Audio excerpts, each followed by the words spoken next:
I've been actually hearing some horror stories about some gardeners where they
Hello everyone, I'm just showing you some update what's going on at Homestead Nature. The plants then have grown really big since the last time I take a video a few weeks ago. This is the last raised bed that I show you guys that I made, that I filled up with the golden berries and the golden oregano and cucumbers. As you can see, the golden oregano starting to get wider already, and the golden berries, these are golden berry plants, they're forming fruits. These are the thing here, right here, those are fruits. And the other oregano is here. I prune off the parts that was dying off. This oregano, I had it indoors for 2 years before I transplanted this year recently, and they're starting to look really bad, but I know once I transplant it in the raised bed in a few weeks they will start to look better, and they're starting to look better and spreading already. And as you can see, I'm training the cucumber plants to trellis on top of these branches that I made from tree branches, and painter's tape and this wire thing and some bamboo. So the cucumber plants, they're starting to form in fruits. There's a few fruits I see so far that's coming. This is one of them. And I decided to use the tree branch also to support these tomatoes plant from not growing outside of the raised bed. And train the polo beans to grow up on the bamboo pole and on the branches right there.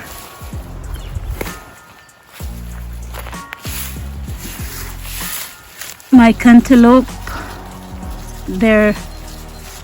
this is one of the vine, is starting to flower, starting to come out. I need to make a trellis for it with the branches soon. Hopefully I'll be able to do that next week. And this is the bed with the eggplant and pepper plants hidden inside, cabbage.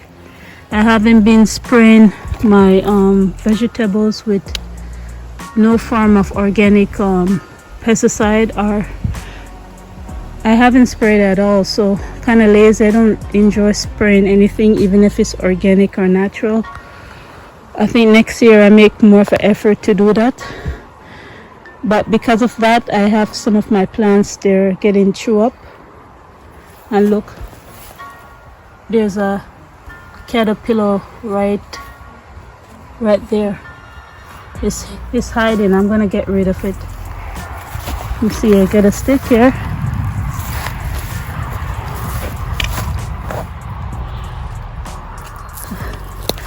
Oh, it fell. Maybe I'll look for it later on. So this is the other raised bed. Oh, before I show you this raised bed, I learned one thing about doing the high density garden. I learned that, more than one thing actually. I learned planting the tomato at the longer side, like here, is a good idea. But putting tomatoes in the middle, like here I have a few tomatoes in the middle, some of the raised bed, that's not a good idea, because I find it's more harder to reach them, and they take up too much space in the middle of the raised bed. So if I do the high density garden next year, maybe some of the raised bed I make high density and some I won't make. Every year I like to do a little bit of different experiment.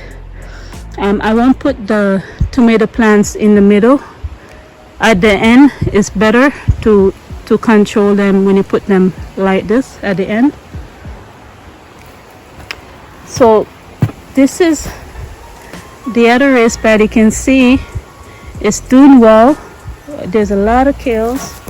I have other raised bed with kale inside, and I noticed that the kales are doing much better in this raised bed with less pests attacking it. I believe it's because I planted the celery and the onions in between the kale. So I'm gonna try that in the future garden. A lot of kales, a lot of beans that I'm growing, and beets over there, and the corn, celery in between, and onions in between. And as you can see, those are watermelon vines that I'm training to go up on the branches here. Branches here with some string that I got from the dollar store, training the vine to go up. And I'm planning on extending the vine, extending the branches at the top, and let the watermelon hang at the top. I don't know how I'm gonna do this. This is first time doing all of these experiments, and I'm going to try to figure out how I'm going to be able to do that. I'll be able to hopefully be able to do that by next week sometime. The high density garden in most ways is doing well. One of the trick with the high density garden is to mix up the plant different areas, not just put it one plant one area, but some plants mix it up in between. It's a form of companion garden, I find. And I noticed also the watermelon vines, some of them starting to have flowers too. So that's a good thing.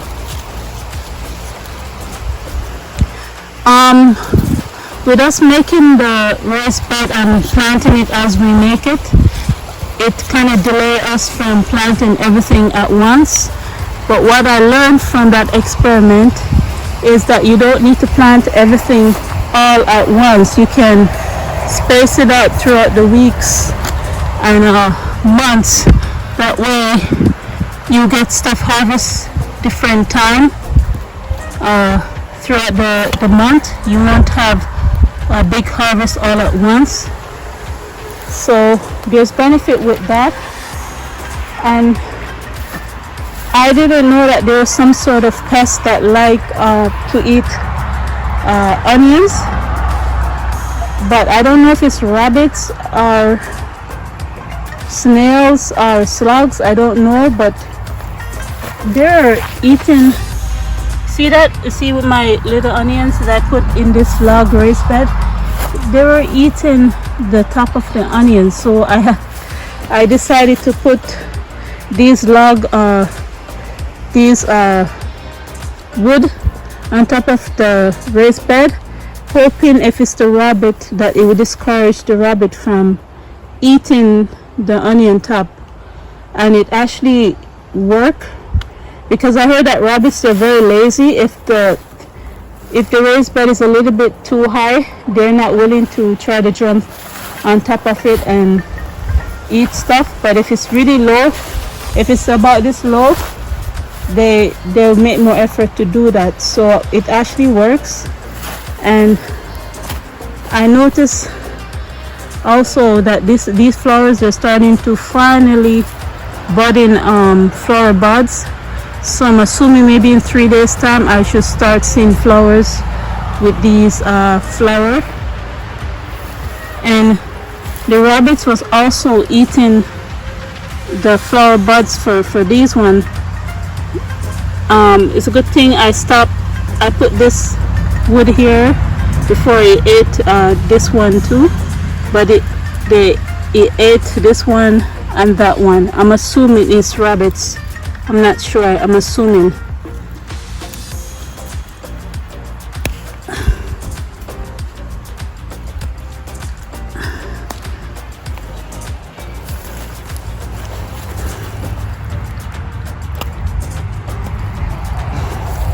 I also noticed that for the past few weeks I haven't seen any mosquitoes or any black flies. I don't know if they died out or they went somewhere else, but whatever reason, I am glad I don't see them when I come here. So I hope it's like that every year, that they're not here constantly, that then after a while they'll go away. They won't spend the whole summer, I'm hoping. So this is the other raised bed that I had with flowers. I planted some lemon cucumber and some Armenian cucumbers in the middle right there, and lemon cucumbers in the middle right here, and some beans. And if I did plant some other things, I don't remember what else I plant, but as the weeks go by, or as the days go by, hopefully some other stuff will come up, and then I'll be able to recognize what I plant. Next year I'm going to try to be more organized. I've put in name tags so that I know what exactly I plant by seed. So this is the first raised bed that I planted. I trained in the cucumber over here plants to I don't know what kind of cucumber that I plant here, but it's one of the cucumber plant that I got from the online store, and they're starting to flower too. Hopefully I start to see fruits from it. And I use the tree branch with the bamboo to train it up. And these pole things here, I am not going to spend any money this year to buy any. I'm just going to use the tree branches to support my raised bed in any kind of way I can, just to save some money for this year. I harvest about 3 broccoli head from here last week, and they were delicious, and I left three behind, and this is one of the ones I leave behind. And this was much smaller last week, but it grown like doubled in size last week, and I think maybe in a few days I'll be able to harvest it soon. And the ones that I leave back is like here. I'm hoping that it produce little broccoli heads, reproduce little broccoli heads, and then I'll pull out the plant. And this is the other eggplant. I haven't noticed that much flowers on my eggplant, but they're still alive. And this is the other raised bed that I planted here with mini pumpkin squash. I don't know if it's squash. I don't think it's a squash. It's mini pumpkin. I didn't know that they have mini pumpkin that look like a zucchini vine, like this. I see flower buds, but the flower is not flowering yet. I planted 3. These 2 look the healthiest, but this one not looking as healthy as the other 2. I'm contemplating of pulling it up, but I think I will leave it for now. And these tomatoes. These are tomato plants, Roma tomato. They grow like bush, and I want to prune out some of the leaves. I don't have any time. I don't think I'll have any time to do that because it's almost 6 o'clock and we came here really late. And I have to work on this raised bed over here. This is the last one. We're going to use this raised bed to have a fall garden. We're going to plant some stuff that we can harvest within 60 days. So all of the stuff that we're going to plant here, they'll be able to tolerate a little cold, and they're cool season vegetables.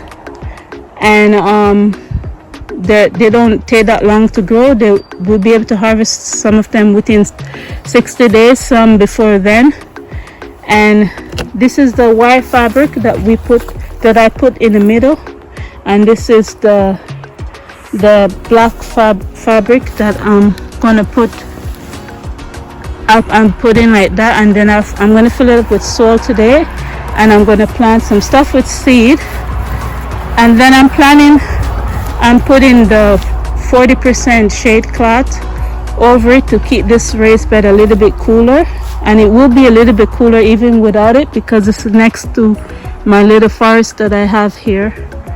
But that's what I'm planning on doing. Unfortunately, we didn't bring as much water. Next time I have to bring more water. We've been watering the raised bed, to tell you honest truth, maybe twice a week. But really we should try to water it like 4 times a week. But sometimes with a schedule it's hard to do that. But considering we're not watering as often as we should be, the garden is not doing that bad. And with this raised bed, I was planning on putting strawberries in here, but me and my husband, we came up with the idea of once we put the wire mesh at the bottom and put the fabric at the bottom, we're gonna dump the compost that is in this bin in there and keep filling it up, and then dump it in there.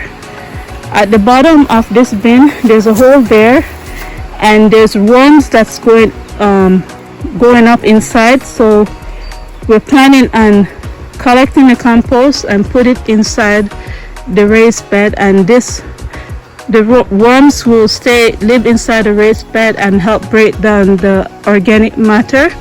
And then next year, whatever we compost in that raised bed, we're gonna spread it across each raised bed, and that will help save us some money and soil next year.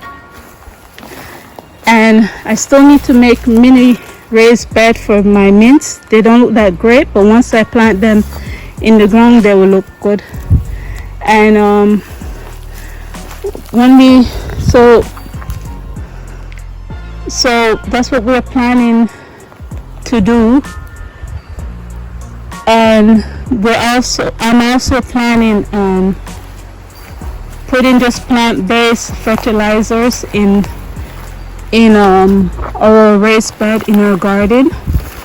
That way I can harvest whatever I find, whatever weeds, whatever vegetables I have. Certain things that I know that have nitrogen, phosphorus, I can't even pronounce them, potassium, calcium, magnesium, all of those things I will grind it up or make a compost tea and use it as fertilizer for a garden bed. That way we're not depending on the back store for fertilizer, and it will be plant-based fertilizer. I've been actually hearing some horror stories about some gardeners getting the manure from somewhere, and the manure have some sort of chemical. It got contaminated with some sort of chemicals, which they put it on their garden bed, and it destroyed whatever they planted in the garden bed. So the benefit of making your own, you know exactly what you put in it, and less chance of that happening. It can still happen if you don't compost your fertilizer, the manure and stuff like that properly, or if you get if you have animals and they ate some sort of hay or that was sprayed with that chemicals, or and you use their thing to in your garden, and it can do that also. But we're not planning on raising any animals, so we are planning on just using whatever weeds or stuff that we can find to make from plants to fertilize our garden. I still have I don't have no more manure, so I have not used any manure at all in any of these raised beds, but they're doing okay so far. I still have fish fertilizer. Once that's finished, I won't buy any more. And if I want to make my own fish fertilizer, I can also go fishing and make it with the fish, because there's a lot of beaches and rivers around here that's filled with fish. But I don't think I'm not even going to do that. I'm just going to use all plants to make my own fertilizer. So that's one of the experiments we're going to do this year. So just to let you guys know that you can use plants also. You don't have to depend on just plants and just fertilizer that come from animals. So anyhow, you guys, I hope you all learned something from me, and I hope you will have a nice day. Talk to you another day. Bye.